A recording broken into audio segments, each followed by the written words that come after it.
episódio de hoje do Pode Ser Inclusivo, eu tenho um convidado que ele é mais especial de todos e vai ser a estrela de todos os episódios, isso eu posso garantir. Você vai presenciar uma conversa que vou contar para vocês que nunca teve. Essa conversa, ela nunca aconteceu. Ele não sabe quais serão as perguntas e você não perde por esperar o que vai acontecer no episódio de hoje. Hoje estou com Matheus Duarte. Ah, que chique, hein? Nossa, senti bem agora. O pai do Benjamin. Sim. Aquele que há 13 anos atrás aceitou a loucura de casar comigo. Sim, é verdade. Não concordo. Vou ter que concordar com isso. E que nós temos uma história muito importante, muito diferente dos pais convencionais e que a gente achou que nunca iria viver, né? Mas se apresente, Matheus. Quem é o Matheus Duarte? Nossa, mas aí já começou muito profundo já, né? Então, meu nome é Matheus Barbosa Duarte, né? Eu abreviei. Agora, claro. E agora nós viramos Matheus Duarte, por causa da família. Cara, sei lá, eu sou um cara que gosto de viver a vida, mas principalmente de viver a vida com a família. Acho que isso é uma das principais coisas, assim, e no nosso dia a dia, no trabalho, quando o foco é a família, eu acho que até muda tudo, né? Por mais que tenha o peso de algumas coisas e tal, mas se torna mais leve porque a gente sabe para quem a gente está fazendo e qual os frutos que a gente quer colher com isso. E para quem não sabe, o Matheus, ele é meu sócio, somos sócios na nossa empresa, a gente trabalha com marketing, vídeos, mas antes disso, o Matheus era musicoterapeuta. A primeira formação em música, né? Isso. E conta para nós como que foi a sua experiência com a musicoterapia. Tá, então essa parte da história da nossa vida, né, é muito legal que ela vem antes de tudo que vai acontecendo, assim, ela vem meio que encaminhando e preparando a gente para tudo que a gente viveu e vive até hoje. Então eu sempre gostei de música, né, então fui estudar em São Paulo e tal, então o objetivo principal era ser músico. Mas tinha uma certa dificuldade no nosso país de ganhar um dinheiro legal também com a música, mas estava firme ali, meu passo e meu propósito era ser músico. E com isso eu queria tocar muito, né? E aí a gente comprou uma escola de música, começou a dar aula de música nessa escola, eu dava aula de bateria, e aí fui aprendendo outros instrumentos, comecei também a lecionar outros instrumentos, e foi um tempo muito legal, porque a gente dava aula para várias crianças também, mas nunca nenhuma criança com deficiência. Até o dia que apareceu uma oportunidade para entrar na ProEx, dando aula de música lá para crianças, né? É uma associação aqui de Sorocaba, muito legal, nossa, foi um tempo muito bom para mim lá. E quando eu fui fazer a entrevista, né? A coordenadora perguntou, mas você já deu aula para crianças com deficiência e tal? Eu falei, não, mas eu tô aberto a entender como funciona esse mundo. E aí, pra mim, até eu falei isso com ela, né? Acho que eu nem devia ter se contratado por causa disso, né? Mas eu falei pra ela assim, pra mim só existe um tipo de deficiência, que é a questão de síndrome de Down. Olha que loucura, né? Era mais comum antes. Que era mais comum, olha que loucura. Mas essa minha coordenadora me deu um voto de confiança, sabe? Foi muito legal, nossa, reconheço isso nela, Carla. Ela chegou e falou, pô, eu tô vendo que você quer ensinar, tá afim, então eu vou te dar esse voto. Só que você vai ter que aprender a lidar, porque é um outro público. Falei, ok. E aí, quando eu fui ver a sala, nossa, diversas síndromes, né? Que eu não fazia nem ideia que existia. Pra mim era aquele mundo pequeno. Síndrome de Down acabou. Se a criança nasceu com síndrome de Down, ela tem deficiência. Se não, ela não tem deficiência. Não, existem muitas síndromes que a gente não conhece. E eu acho que isso é um dos pontos, sabe? A falta de conhecimento. Acho que isso é muito ruim pra nossa sociedade. E não estou falando que não existam pessoas preconceituosas, mas muitas vezes existe o preconceito por falta de conhecimento. Sim. De você entender que você não sabe lidar, né? E são várias síndromes. E cada síndrome tem um jeito legal de você poder lidar com isso. Então, quando eu comecei a lecionar lá, eu brinco, né? Porque no começo a gente quer passar a mão nas crianças. Ai, coitado, ele tem uma deficiência. A primeira questão é dó, que eu acho que é o primeiro sentimento errado, mas que vem na gente. A dó da criança... Por falta de conhecimento. Por falta de conhecimento. A dó da criança ter deficiência. E conforme foi passando o tempo, eu comecei a perceber que não. E que as crianças, elas tinham também talentos ali escondidos, que muitas vezes o meu preconceito julgava que não, por isso que eu tinha dó. E aí eu comecei, não, eu posso sim, não exigir de uma forma...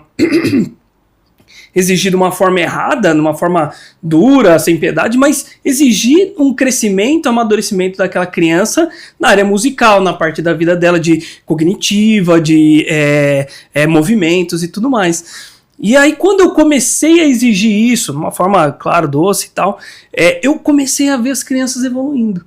E aquele sentimento de dó começou a sair, para entrar o sentimento do que eles podem mais, eles podem fazer mais. E é isso que eu quero, colocar nas crianças, que elas possam ver o mundo de outra forma, não como crianças com deficiência, não, crianças que conseguem sim fazer, realizar.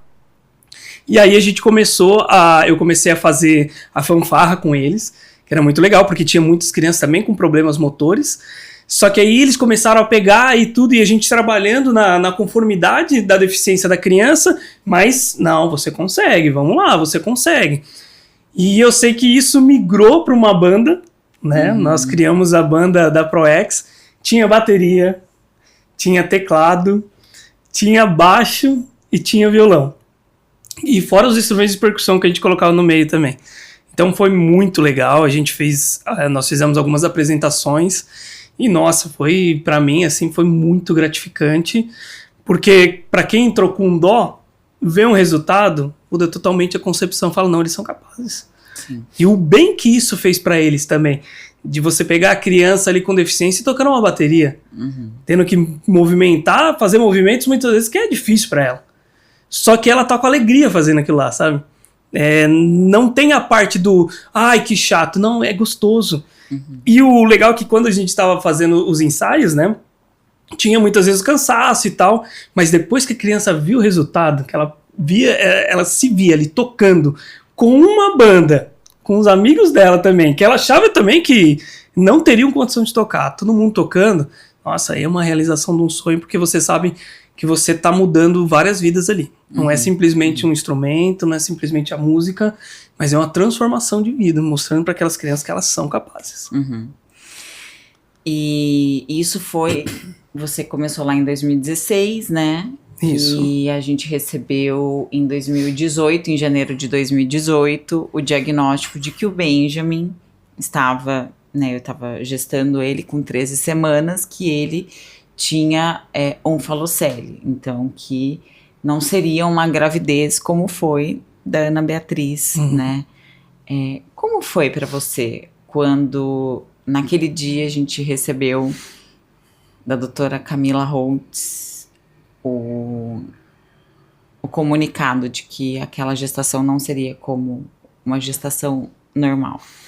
Normal. Então, como eu falo que foi tudo um aprendizado, eu creio que quando eu entrei na ProEx já era um aprendizado para isso também. É estranho falar porque fica parecendo uma demagogia e tal, mas quando a gente engravidou do Benjamin, algo me dizia que seria uma gravidez diferente. Eu tinha Desde sempre? Desde sempre. Desde o começo. Antes de saber da onfalocele? Antes de saber da onfalocele. Por quê? Eu não sei. Por isso que eu falo que pra mim foi uma preparação. Porque eu creio que se eu não tivesse o contato com as crianças que eu tive e entender que elas podem, aquilo acho que seria muito forte pra mim e eu acho que não sei se eu aguentaria. Porque não é fácil você receber isso do médico, quando o médico traz pra você lá, olha, seu filho tem uma deficiência e a chance dele era de morte.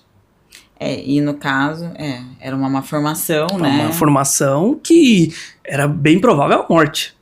Né? Isso, o médico deixou bem claro pra gente isso. E aí eu creio que como eu falei, tudo é um propósito, um plano, eu fui sendo moldado nisso. De entender, quando a gente recebeu essa questão, olha, tem uma deficiência aí, tem uma malformação que pode acarretar uma deficiência. Cara, existe caminhos. Entendeu? Não é o fim da linha. Pode ser que se eu não tivesse vivido o que eu vivi, meu pensamento seria fim da linha. Você consegue lembrar o que você sentiu no momento em que ela falou? Porque olhando assim, parece que eu escuto ela dando aquele aviso. Cai o chão, né? Você perde o chão, cai o mundo, você fica sem chão, porque parece que ela vai falando e você não tá ali, sabe? Parece que sai, você começa a ver tudo de um outro ângulo e ela falando e você tentando entender, e como eu sou meio racional, eu já queria ter mais informações, só que não tinha. A gente tem uma má formação, legal, mas e aí, o que faz? Tá pra fazer cirurgia? A gente não sabe de nada. A gente só sabe que existe uma má formação. Então aquilo lá era desesperador, porque você não tem o comando de nada. Você não pode comandar. Você não pode chegar e falar assim, vou tirar o dinheiro que eu tiver pra pagar uma cirurgia pra corrigir isso. Não tem. Porque não tem o que fazer. Então naquela hora, meu mundo deu uma desabada. Mas por essa questão do propósito, eu creio que eu fiquei firme nisso. De entender primeiro que aí você recorre realmente a Deus, né? Não tem pra onde recorrer. Porque se o médico não consegue te explicar, porque ele não tem também as análises que ele precisa, porque tá dentro da barriga da mãe. Se o médico não consegue te explicar, se quem tá em volta não consegue te explicar, você não tem pra onde recorrer. Então eu acho que essa forma que Deus usa, que eu não vejo como uma forma maléfica, mas assim, pra mostrar pra gente, cara, que a gente não tá no controle de nada. A gente não tem o controle. Você teve o sentimento de luto? No começo eu não tive o sentimento de luto, porque igual eu falei, como eu sou racional, meu lance, como que a gente resolve isso? Eu não colocava a morte como um... Mas não a morte, né? Mas, por exemplo, eu tive esse sentimento de luto na hora que ela falou tudo isso, mas ali seria a morte do filho idealizado, e não que o Benjamin não seja a criança que, né, a gente sempre sonhou. Ele é uma criança maravilhosa e tudo mais. Mas quando você, como mãe, engravida, você já projeta situações que vai acontecer, enfim. Ali, pra mim, eu tive o sentimento da morte do perfeito. Do perfeito, sim. Como eu falo que foi um caminhar até chegar lá, pra mim eu não tive esse sentimento por causa do que eu já tinha vivido e do que eu vivia diariamente. Por mais que fosse meu filho. Mas como aquilo já estava certo pra mim, queria acontecer, então era algo que eu tinha que enfrentar, tinha que encarar. Então, assim, sinceramente, eu não tive esse luto. Claro, você quer ter um filho perfeito, né? Vamos colocar perfeito aqui, as palavras entre aspas. Você quer um filho sem deficiência. Mas como pra mim já estava certo aquilo, então é meio que não tinha outra opção. Era encarar. Só que minha preocupação era, tá, mas e agora? O que a gente faz? O que é? Qual que é o grau? Entendeu? Meu medo maior era esse. O que seria depois? Entender a situação. Até porque até então a gente não sabia que ele teria uma deficiência pós-nascimento, né? A gente foi ter o diagnóstico, ele estava com 5 meses de vida, né? E aí, assim, ele nasceu, passou pela cirurgia, né? Passou por UTI, foi um período super difícil. Quando a gente chegou em casa, a gente pensou, poxa, a gente vai ter agora um desafio, né? Porque ele tem uma cicatriz grande na barriga e todo novo, tudo muito confuso. E aí, aos 5 meses de vida do Benjamin, a gente descobre que ele foi diagnosticado com hemiparesia. Sim. E aí, nesse momento do diagnóstico da hemiparesia, né, de que ele teria essa deficiência motora do lado direito, o que passou pela sua cabeça? Então essa foi a parte, ao meu ver, mais difícil. Porque aí a gente começa a ter os fatos já. E aí, igual eu falei, como eu sou mais racional, eu já começo a ver que existe um problema ali. E aí quando você procura saber, mas como que eu vou resolver esse problema? Também é algo que Não tem... não tem resposta. Você tem os caminhos da medicina, mas a resposta que vai ser 100% curado? Não, porque na verdade você não sabe se é só motor também. Uhum. Fica tudo em aberto. Uhum. Agora, o que eu falo, que o meu... Igual eu conto isso, pode parecer até é uma forma errada, mas quando eu sentia que o Benjamin iria nascer com alguma deficiência, minha oração para Deus era que não viesse com cognitivo alterado. Porque meu medo era, igual eu vi as crianças na ProEx, depois de um certo tempo, os pais envelhecem e morrem. Quem cuida dessas crianças, que agora não são mais crianças? São adultos. São adultos com deficiência, que não sabem viver no mundo, digamos assim. Então, pra mim, era esse o grande medo que eu tinha. Meu medo era esse. Então, minha oração era, Deus, não deixe ele vir com a questão intelectual com algum problema e coisa e tal. Por medo do futuro. Por medo total do futuro. Então, quando a gente recebeu essa notícia, que ele tinha hemiparesia e tudo mais, e aí você começa a ver, né, o seu filho pequeno ali, mas com uma dificuldade no lado direito e tudo mais, aquilo corta o coração da gente, porque você começa a ver outros bebês, né, porque geralmente quando você tem um bebê, você tá se relacionando, né, com outras famílias que também tem um bebê mais ou menos na mesma época e tal, e o bebê tá ali, engatinhando normalmente, tudo, e aí o nosso Benjamin tava andando arrastando o bumbum no chão. Mas essa parte também, quando ele começou a engatinhar, pra mim foi um divisor de águas. Engatinhar da forma dele. Uhum. Que aí eu vi o quanto ele ia ser alguém que ia achar um jeito pras coisas. Que ele era forte. Ele era forte. E aí me deu um certo alívio de entender assim, cara, ele tem uma deficiência, mas ele vai dar um jeito, sabe? Ele vai achar um caminho, sabe? Tem um caminho. E aquilo deu um alívio. Eu nunca tive chorar. Eu chorei bastante, nossa. Meu medo era deixar você... Era muito pesado o que a gente tava passando. E como você tinha acabado de ter o bebê, e você tava em casa, e eu tava lá na UTI, tipo, praticamente todas as vezes que abri a UTI, eu não podia correr o risco de ter você triste em casa. Porque eu penso assim, que se eu esmorecesse naquela hora, eu acho que nós dois cairíamos. E uma coisa que eu lembro que quando ele tava na UTI, né, que pra mim foi muito marcante, assim, foi quando ele teve uma intercorrência, era pra entrar às 7 horas da noite na UTI, eu tava esperando pra entrar na UTI, e aí deu 8 horas, nada, deu 9 horas, nada, e veio aquele sentimento, com o teu filho. Aí eu fui pro médico, todo mundo preocupado, porque aí não deixa ninguém entrar na UTI, outros pais esperando pra entrar na UTI não podiam. Aí eu chego pro médico e falo, é com meu filho, né? Ele falou, é com o Benjamin. Ele perdeu a entrada, o acesso, né? Pra colocar o medicamento e assim, já tá passando a hora do antibiótico. Se ele não tomar um antibiótico agora, vai pegar uma infecção generalizada. É bem provável, porque ele tá bem fraco. E como ele tá com a barriguinha aberta, né? Da cirurgia ainda, né? Tava com os pontos ali e tal. Então é bem provável que ele não resista. Quando ele falou isso, foi um choque pra mim. Só que ao mesmo tempo eu pensei assim, cara, eu não vou levar isso sozinho comigo, porque eu creio que a gente é uma família, a gente tinha que estar junto nessa. E aí eu liguei pra você e falei assim, amor, ora, porque a situação tá difícil aqui, a intercorrência é com o Benji. Só que eu tava tendo mais informação lá, eu sabia que o negócio tava feio, sabia que tava difícil. Então eu lembro que eu ficava andando de um ponto pro outro ali do hospital, andando pra cima e pra baixo, mas sem perder de vista a entrada, porque eu precisava ver o que estava acontecendo. Mas posso entrar? Não pode. E eu lembro que ele chegou e falou pra mim assim, olha, a melhor médica de pegar acesso tentou e não conseguiu. Então agora a gente vai raspar a cabecinha dele pra tentar pegar o acesso na cabeça. Aquilo, pra alguém que é racional, ouvir que a melhor pessoa capacitada pra fazer que ela não conseguiu fazer, aí aquilo pra mim foi um baque. Então eu lembro que aqueles 15 minutos, nossa, foi um negócio, desde que ele deu a notícia, um negócio assim que você tá entre a vida e a morte, você pensando e buscando ter fé, né? Não vai sair dessa, eu creio. E orava pra Deus dar força pra ele aguentar, né? Porque... E aí, graças a Deus que eles vieram, depois me chamaram e falaram, conseguimos.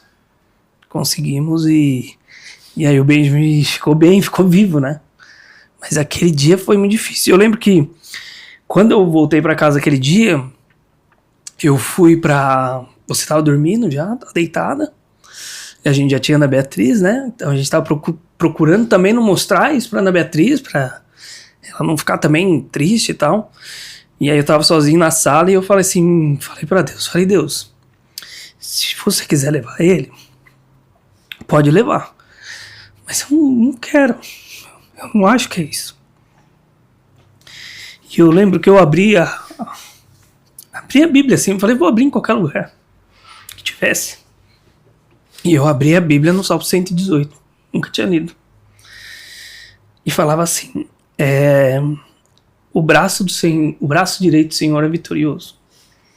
Isso não vem pra morte, mas vem pra vida. Exatamente isso.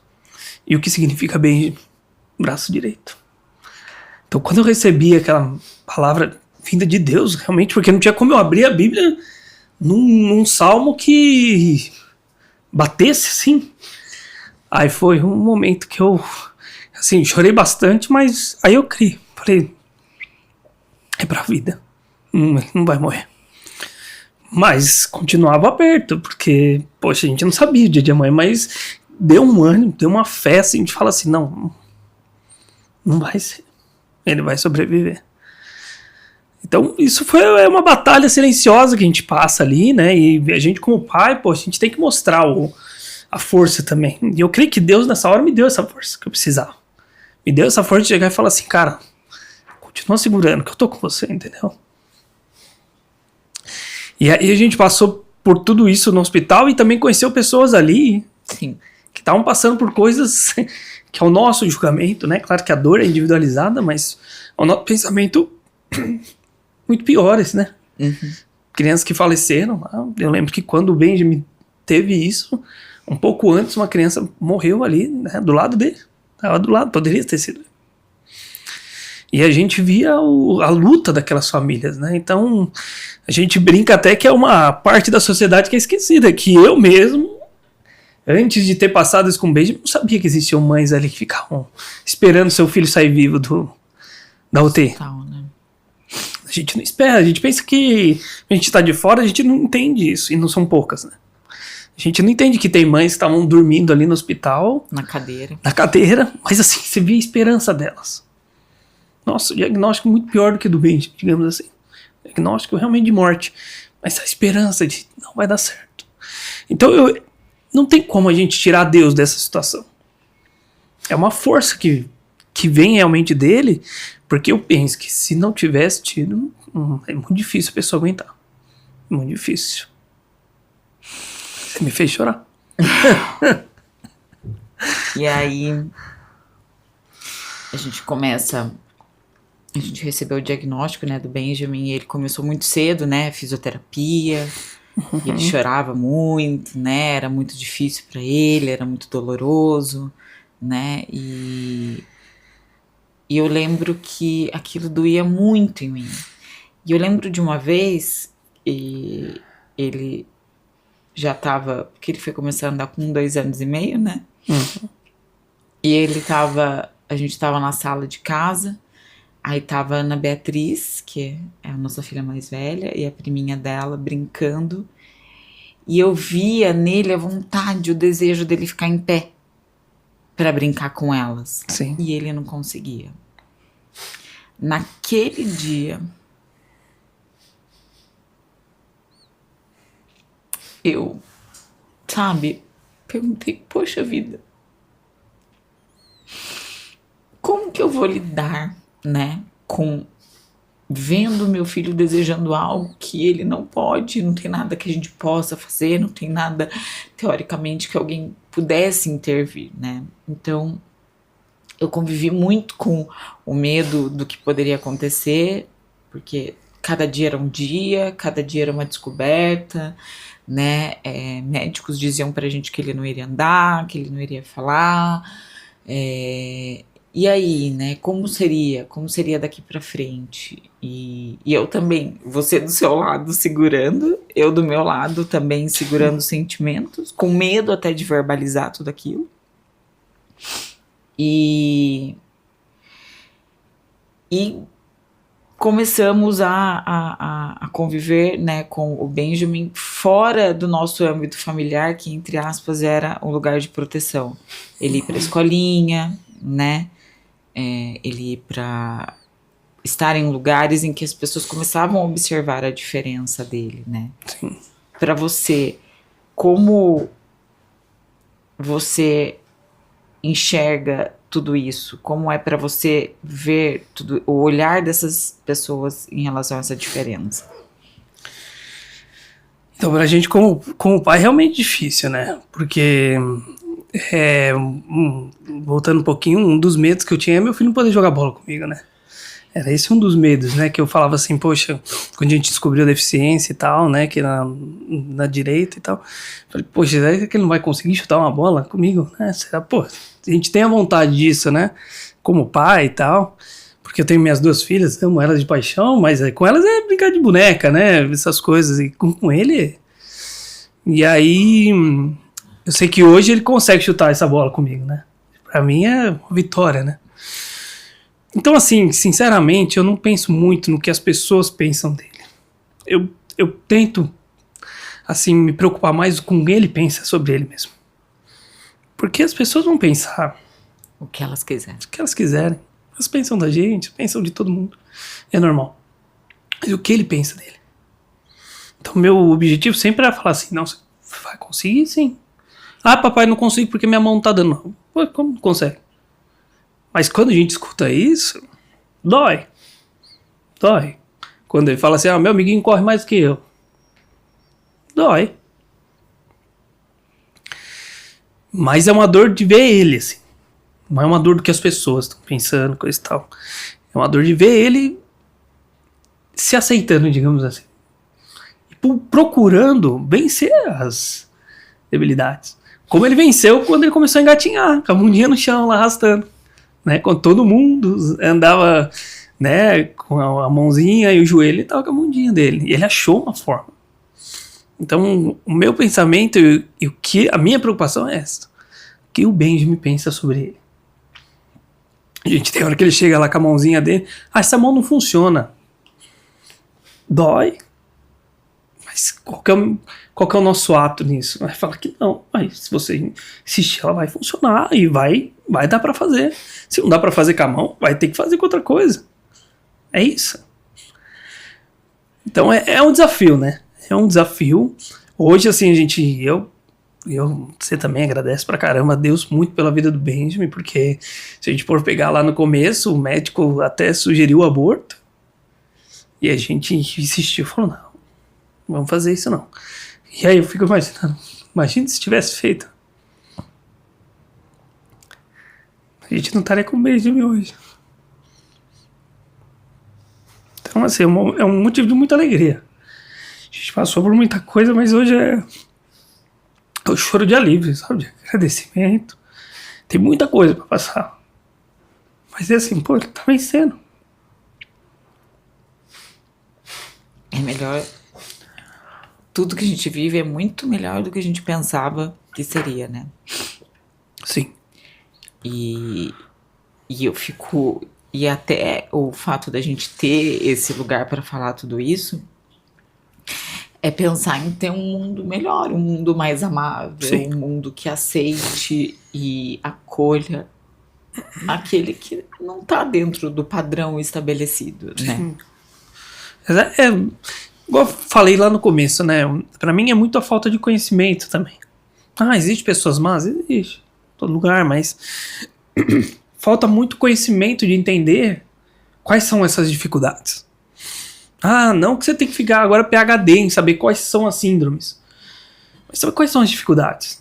Poxa, aquela criança não corre, não anda. O que eu vou falar pra ela? Eu vou ter dó? Não, você não vai ter dó. Você não pode ter dó. Você tem que entender que existem outras coisas que ela faz que muitas vezes crianças não fazem. E não, vou insistir com ela, você consegue.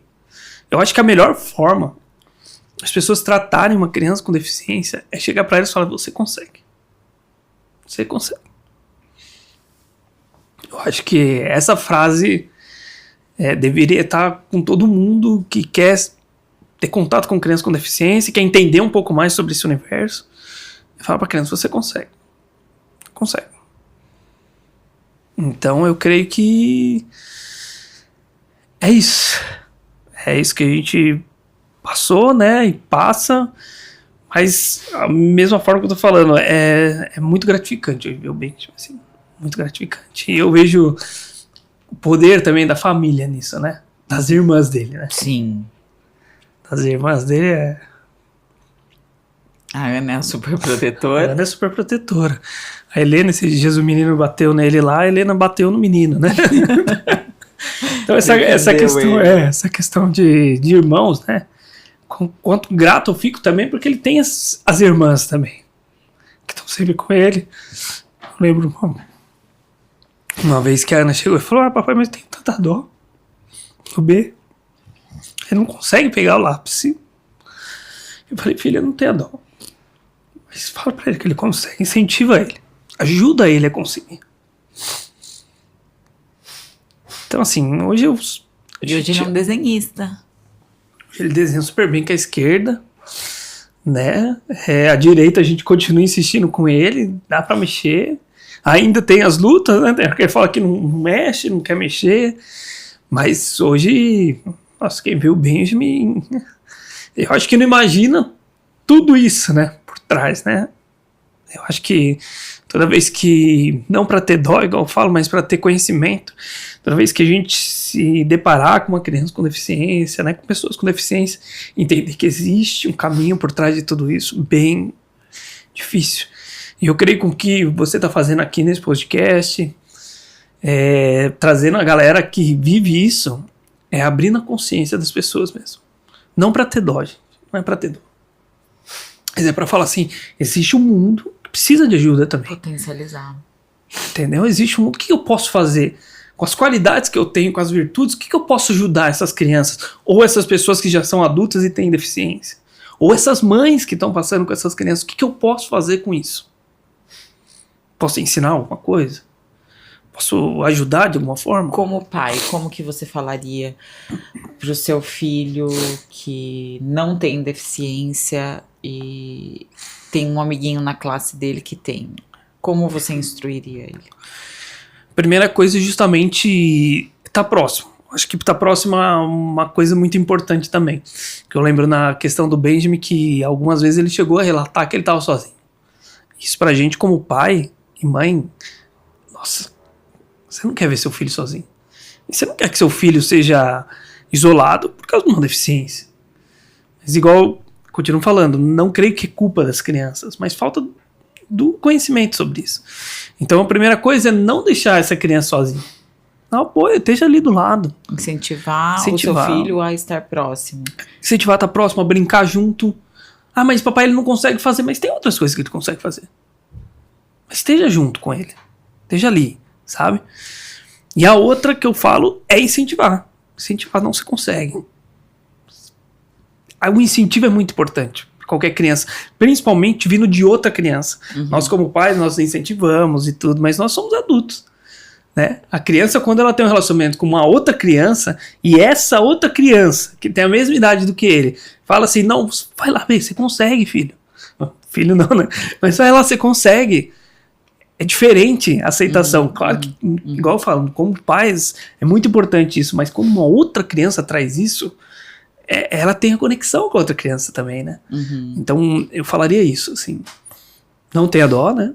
Que eu acho que é o principal, a gente não tem que ter dó. Tem que ter amor e... Não, vamos lá, você consegue. Ser, né, compreensivo. Compreensível. Acabou que a gente teve uma situação parecida com essa, mas daí, no caso, seria a Ana Beatriz, né? Uhum. Que tem uma amiguinha que tem autismo, né? E que a gente passou um ano inteiro incentivando ela a aceitar, a acolher, e hoje em dia a gente vê essa amiguinha inserida na rodinha das amigas, né, enfim. Até a mãe dela agradece muito, né? Então aí a gente, como a gente já viveu isso, a gente se coloca no lugar e fala assim, cara, pô, é fazer a diferença, não precisa de muito.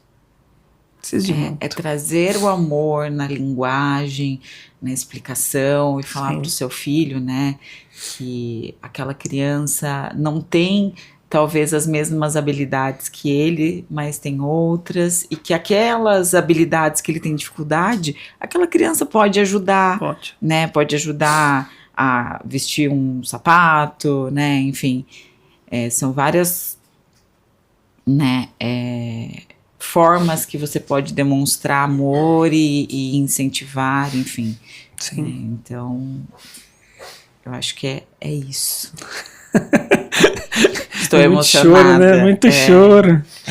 Mas assim, eu creio que isso é bom pra gente reviver e ver onde a gente tá hoje, sabe? Olhar pra trás e você olhar com esse pensamento de, cara, como Deus foi bom. Também, poxa, e quanto a gente aprendeu e quanto a gente pode fazer a diferença.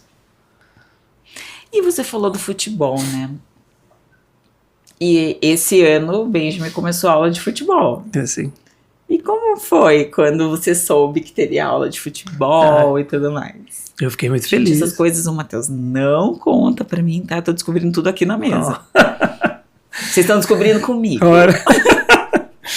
Então, eu fiquei muito feliz, porque era realmente o sonho que a gente tem, né, de jogar. E quando eu vou lá na quadra de casa, lá com ele brincar de futebol, pra mim é uma alegria, né? Porque eu brinco com a Ana, com a Helena e tudo, mas é gostoso ver ele chutando a bola e querendo fazer. Aí agora ele quer jogar basquete, só que a cesta é muito alta, ele não consegue jogar ainda, porque teria que ter as duas. Eu falo pra ele, continua insistindo, joga de outra forma, mas vai, você consegue. Acha um jeito. Acha um jeito.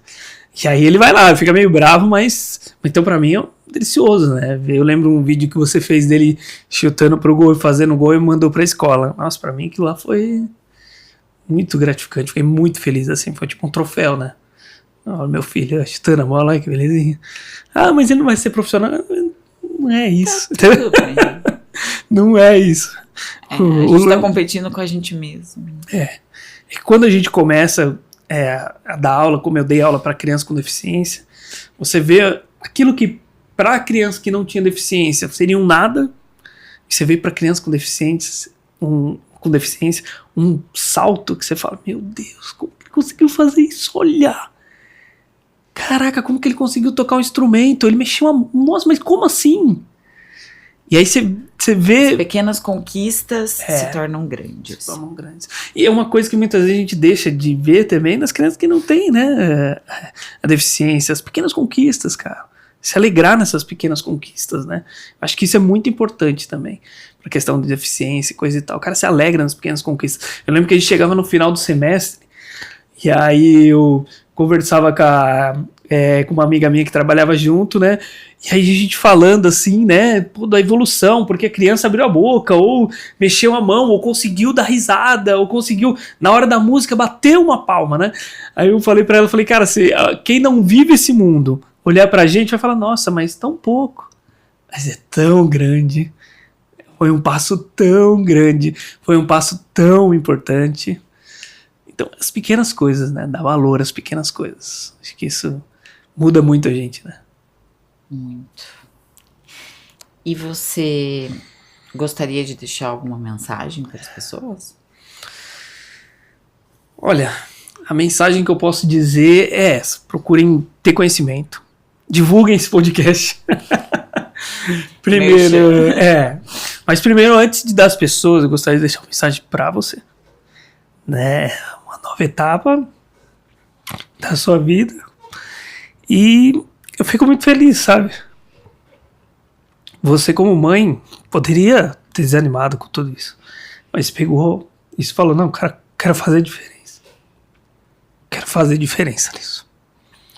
Isso pra mim, eu fico muito feliz, assim, muito contente e honrado por ser seu marido também. Por você ter essa visão de querer ajudar, de querer mudar uma sociedade, querer mudar um pensamento. Eu olho muitas vezes pra mim e eu vejo que eu sou meio egoísta. Eu vejo você tão aberto assim cara, preciso divulgar isso para as pessoas precisam mudar. E isso me incentiva também a não ser egoísta, sabe? Querer mudar, o que eu posso fazer por isso, por essa causa, né? E aqui, eu sei que eu tô te ajudando aqui, né? Pô, a gente tá tudo na correria e tal, mas pra mim não é um fardo nenhum. Porque eu vejo que mulher você é, né? Que mãe você é e que pessoa você é. De querer mudar um lugar, né? Então, agradeço você por ser essa mulher. Te Linda, amo. maravilhosa, mãe dos meus filhos. Uma mãe maravilhosa. E tamo junto. Sempre a sua batalha é a minha batalha. E a gente tá junto nessa e vamos divulgar isso pro maior número de pessoas. Ai, meu Deus, terminamos esse episódio cheio de lágrimas. Foi quase um tsunami aqui. Mas grata por todo isso que a gente pôde compartilhar, e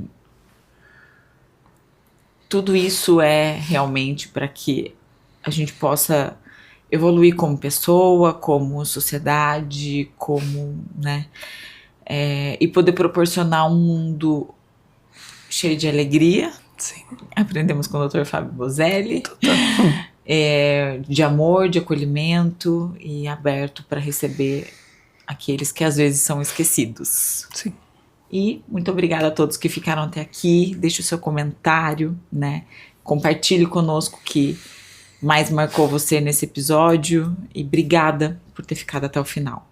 Até mais.